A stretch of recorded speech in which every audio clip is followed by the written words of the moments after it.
Today we're going to talk a little bit about histamine. So get your nasal spray ready because allergy season is coming.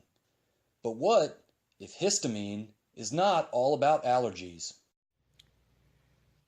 The average person probably thinks of histamine as sort of an immune response your body has to allergens like dust or pollen. But what most people probably don't realize is that histamine is present in food and beverages that Americans consume on a regular basis. Take a look at these figures here from a 1994 study, which I'll put up at the end of the video. It shows the histamine levels in red wine and champagne, which are tremendously higher than in white wine and an average beer like Budweiser. Just keep that in mind when consuming alcohol if you're concerned with histamine. I'm reading from Dr. Neil Bernard's book, Foods That Fight Pain.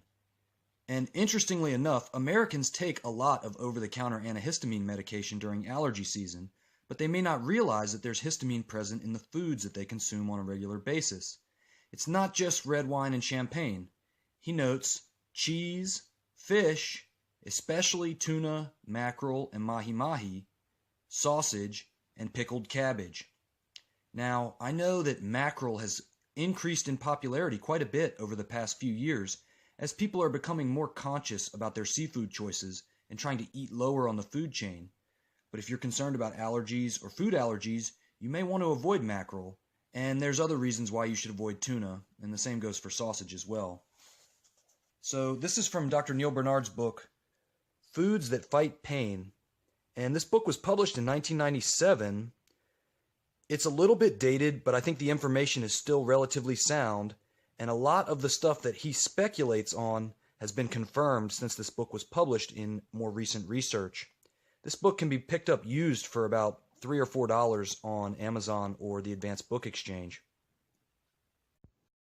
Here's a link to that 1994 study that Dr. Neil Bernard is referencing in his book. Now, I do not have full free text access to this file, but I'll leave a link in the description in case you're curious.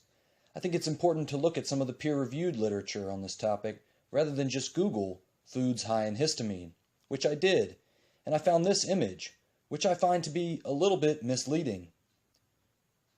Histamine-stimulating foods. And what do you see?